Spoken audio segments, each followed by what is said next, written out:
Bonjour et bienvenue pour une nouvelle vidéo. Aujourd'hui, on va voir l'année 2023 de la Groupama FDJ que l'on a intitulée la passation de pouvoir. Une année intéressante de la part de la Groupama FDJ qui finit première équipe française, faut le souligner. Au niveau du mercato, en 2023, on avait eu l'arrivée de Lorenzo Germani, Romain Grégoire, Lenny Martinez, Enzo Paleni, Paul Penouet et encore bien d'autres en provenance de la Conti FDJ. Cette année, ils misaient sur les jeunes, ils ont dépouillé leur Conti. Et au niveau des départs, Attila Walter qui est parti à Jumbo. Badilati, Antoine Duchesne qui est parti à la retraite, Jacopo Guarnieri qui est parti à la Lotto Destiny et bien d'autres encore. Voilà, on a eu vraiment beaucoup de mouvements lors de ce mercato 2023. Au niveau des meilleurs résultats pour la Groupama FDJ en 2023, on a eu la victoire lors de la 5e étape de Stefan Kung lors du contre-la-montre. Après 4 jours de Dunkerque et là l'explosion de la pépite Romain Grégoire. Victoire d'étape sur la deuxième étape. D'ailleurs sur la première étape il fait une deuxième place il me semble. Plus il gagne le classement général. Oui, c'est vrai qu'on a vu Romain Grégoire à son avantage, très à l'aise dans les parties vallonnées et c'était très plaisant à voir. Après les boucles de la Mayenne, victoire assez classique d'Arnaud Démare au sprint, comme pour la Bruxelles Cycling Classic. Ensuite, voilà, la première victoire de Lenny Martinez avec l'équipe pro sur le CIC Mont Ventoux. Une très belle victoire qui s'est finie au sprint dans le brouillard. Une victoire, une victoire en patron, encore une fois, il y avait du beau monde sur une CIC Mont Ventoux écourtée à cause des conditions d'ailleurs, donc pas des conditions faciles. Puis vient le championnat de France avec la victoire de Valentin Madouas. Une parfaite gestion de l'équipe Groupama, hein, on s'en rappelle. Hein. Ils ont juste parfaitement géré. Ils étaient à 3, ils étaient partis à 3 et puis après ils se sont laissés décamponner pour laisser partir Madouas tout seul. Oui, c'est ça, on a notamment aussi la deuxième place de Rudy Mollard qui confirme la domination de la Groupama FDJ sur les autres équipes françaises. Le Tour de l'Ain, donc là un Tour de l'Ain très réussi pour la formation Groupama FDJ qui vient chercher la première étape par Jake Stewart au sprint. Et puis sur la deuxième étape, on a la deuxième place de Storer. Et ce même Storer qui vient remporter la troisième étape. Et le classement général, on voit d'ailleurs sur la petite photo une image assez marrante de la victoire de Michael Storer qui tombe juste après la ligne d'arrivée parce qu'il est déséquilibré par des personnes CP là. Puis vient le Tour du Poitou-Charentes avec une victoire sur la deuxième étape de Paul Penouet et une victoire lors de la quatrième étape de Bruno Mireille.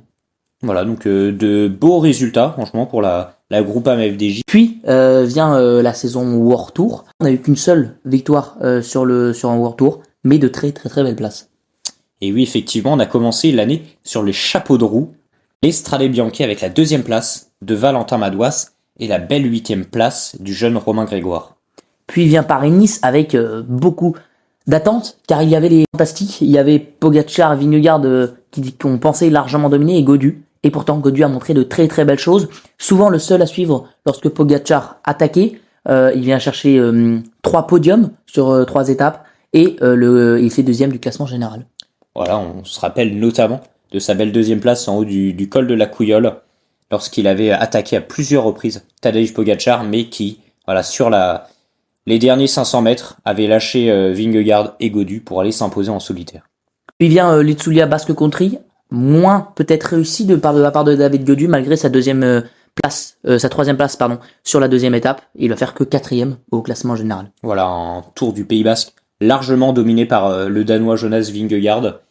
Et on a vu David Gaudu un peu plus faible que sur Paris-Nice. Le Rond de Van Vleuten et Paris-Roubaix, tous les deux réussis par Stefan Kuhn qui va chercher une 6e et une 5e place. Donc oui, c'est des monuments pavés réussis pour le Suisse. On a vu très à l'aise sur ces parties non goudronnées. Sur Liège-Bastogne-Liège, on a eu la 5e place de Valentin Madouas, voilà, qui a montré ses qualités de puncher et a réussi à suivre les favoris.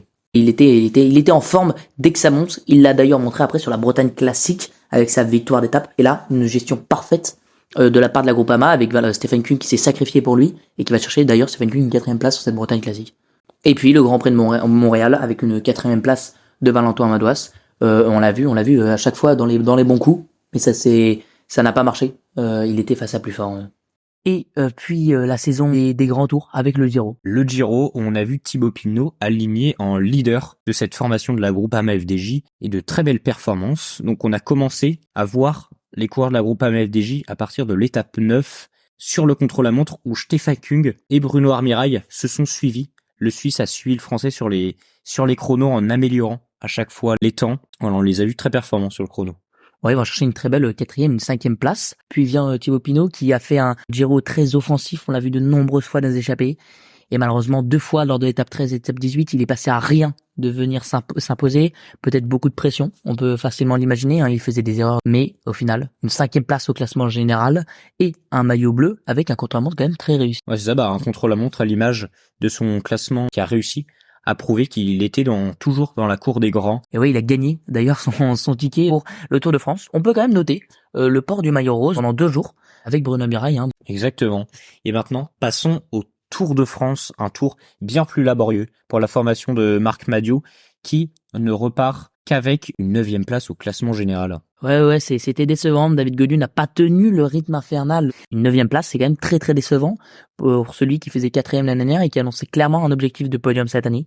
Il était bien loin. Et oui, c'est vrai que forcément, en tant que supporter français, on a été un peu déçus par ses performances. Mais au vu de la concurrence cette année, qui était tout simplement stratosphérique, on peut comprendre. Quand l'année dernière, on avait face à lui des Quintana, des Romain Bardet. Là, cette année, il y avait des Simon Yates, des Carlos Rodriguez, des Jay Hindley et même des Félix Gall. Mais voilà, c'est forcément un peu décevant. Ouais, donc un Tour de France décevant pour la Groupama. On les attend au tournant pour l'année prochaine.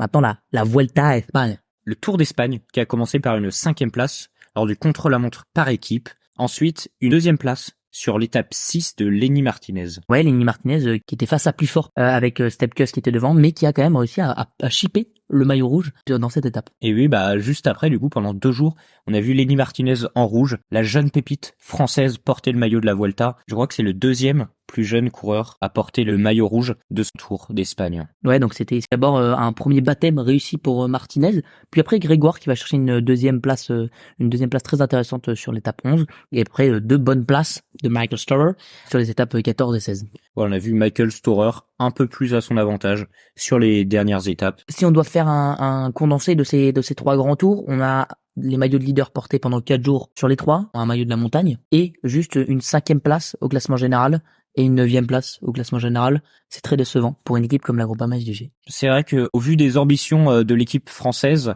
forcément on est déçu de ses performances. Voilà, sur le Tour de France, on n'a aucun podium sur aucune étape. Sur la Vuelta, on n'a que 2 podiums. Mais voilà, ça montre encore les limites de cette formation qui ne parvient pas à réellement s'imposer dans la durée sur les grands tours. Ouais, aucune victoire d'étape, c'est très décevant. Voilà, quelques stats. D'abord, pour commencer, la dernière victoire de la Groupama FDJ sur le Tour de France remonte au 20 juillet 2019 avec les victoires de Thibaut Pinot sur le Tour Malais. Ça commence à faire loin. Là, donc ça fait plus de 4 ans que la Groupama FDJ n'a pas remporté la seule étape sur le Tour de France. Et oui, c'est un peu décevant parce que quand on les voit, c'est tout le temps, ils n'arrivent pas. Ils passent à côté, ils font des 2e places, des podiums, mais ils n'y arrivent jamais à concrétiser. Après, au niveau du race ranking, on a Romain Grégoire qui domine avec 5 victoires. Voilà, le jeune néo-pro de la Groupama FDJ qui fait une belle saison. Voilà, le leader et victoire de son équipe. Ensuite, le talon Stefan Kung, 3 victoires pour le Suisse. Ouais, une saison très solide du Suisse, qui a, même sur les pavés, des très très bonnes places de la part de Stephen Kung, comme Valentin Madouas, qui lui s'est révélé comme un très très bon puncher, qui arrivait à tenir tous les plus grands coureurs, même si il lui manquait quelque chose parfois, mais il était très bon, même dans la distance, il arrive à très bien tenir d'excellent. Oui, c'est vrai, notamment on peut remarquer sur les championnats de France où il a forcément écrasé totalement la concurrence française. Ensuite, le jeune sprinter Paul Penouet qui ramène 2 victoires à l'équipe World Tour. Et aussi une très très belle saison de la part de Michael Storer. Attends, le moment chauvin de l'année, c'est pas un moment chauvin, c'est une année. C'est la dernière année de Thibaut Pinot, il nous a fait rêver tout au long de l'année. Ce maillot de meilleur grimpeur remporté lors du Giro, avec 2 deuxièmes places comme on l'a dit avant, forcément un peu décevant, n'a pas eu de victoire d'étape, mais ce beau maillot Azzurro qu'il a rapporté du Giro. Puis après, comment ne pas parler de la 20e étape du Tour de France, sa dernière étape de montagne à côté de chez lui, et bien sûr, le passage en tête. Au virage Pinot, c'était juste incroyable, un des plus beaux moments du sport qu'on ait pu voir. Un moment de cyclisme inoubliable. On n'avait jamais vu ça dans le vélo et c'était juste incroyable et juste des images qui nous font rêver. Ouais, c'est ça, c'était même plus un virage, c'était une montée entière, voilà, ce petit ballon d'Alsace rempli de supporters de Thibaut Pinot avec des maillots, des pancartes à son effigie. Ouais, chaque coureur a dit que c'était impressionnant, ça fout une claque et que voilà, Thibaut Pinot met en larmes après ça, émotionnellement c'est très fort, comme comme sa dernière course de sa carrière. Le Lombardia, lui qui l'avait remporté en 2018, c'est tout un symbole. On l'a moins vu lors de la 20e étape, mais il a pu savourer. Il a savouré lors de son virage, car encore une fois un autre virage Pinot. On ne voyait que des drapeaux français. On se demandait si le Lombardia se passait en France, parce que c'était impressionnant. Il y avait des Français partout. Oui, c'était vraiment impressionnant de voir autant de supporters faire le déplacement jusqu'en Lombardie pour acclamer leur idole Thibaut Pinot. Et puis 2024, il faut parler de 2024, d'abord du sponsoring des cadres. On peut noter ce changement au niveau des cadres. La marque dijonnaise Lapierre, le partenaire historique de la formation de Madio, a déclaré arrêter totalement sa collaboration après plus de 22 ans avec la formation Groupama FDJ. Pour lui succéder, on a les cadres Villiers qui sont annoncés pour l'instant.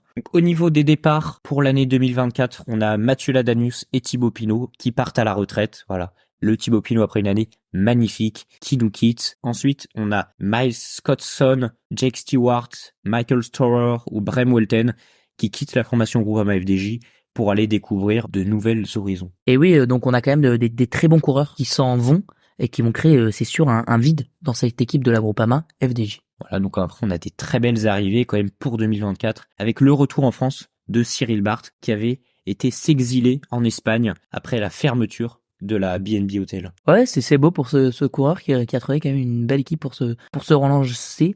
Du côté de la Groupama, on mise beaucoup sur le français quand même. Et même les jeunes à l'image de Eddy Le Hittouz et des plus vieux aussi, comme Clément Russo, Rémi Rochas ou Marc Sarro.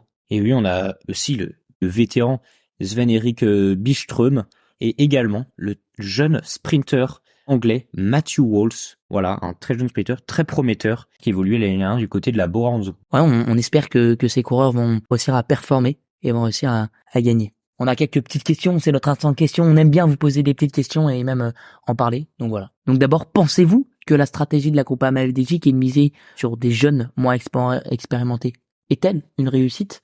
Nous, de notre côté, pour l'instant, à court terme, on pense que oui, à l'image d'un Magloire qui a quand même complètement explosé, ou alors même d'un Lenny Martinez qui annonce des années grandioses. Oui, c'est ça, on pouvait pas non plus espérer monts et merveilles pour leur première saison, mais ils ont vraiment réussi, voilà, cette première saison avec plusieurs victoires d'étape, des jeunes à l'avant, toujours plus dynamiques, offensifs.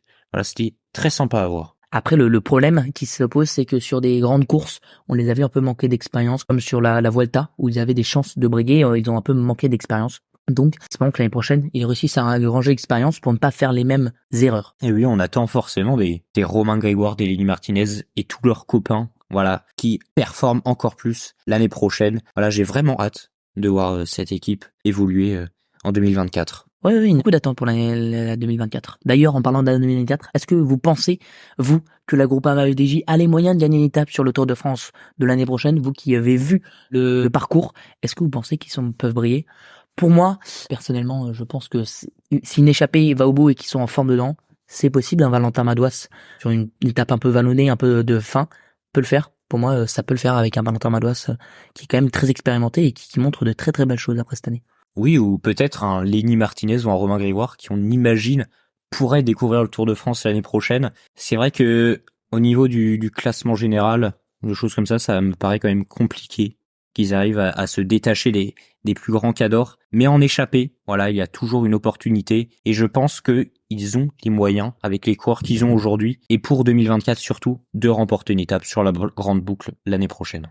Et oui, en plus, moi, de mon côté, je pense qu'on a une grande boucle un peu plus ouverte du fait de la présence de Géo juste après. Donc, ouais, pourquoi pas, espérons qu'il y ait plus d'opportunités pour la Groupama FDJ, qu'ils mettent fin à cette période de disette sur le Tour de France. Merci à tous de nous avoir écoutés sur cette vidéo. Ouais, merci beaucoup d'avoir nous avoir écouté. Ouais, c'était peut-être la dernière de ce format des saisons. À part si vous voulez absolument qu'on fasse une dernière équipe. On a fait les équipes qu'on voulait absolument faire nous de notre côté. Donc voilà, on va changer de format aussi un peu. Et donc voilà. Merci beaucoup en tout cas d'avoir suivi cette troisième vidéo sur le récap de la saison. Et puis à bientôt sur un nouveau short ou une nouvelle vidéo. Voilà, n'hésitez pas à vous abonner, à partager et à mettre le petit like qui fait plaisir. Allez, ciao.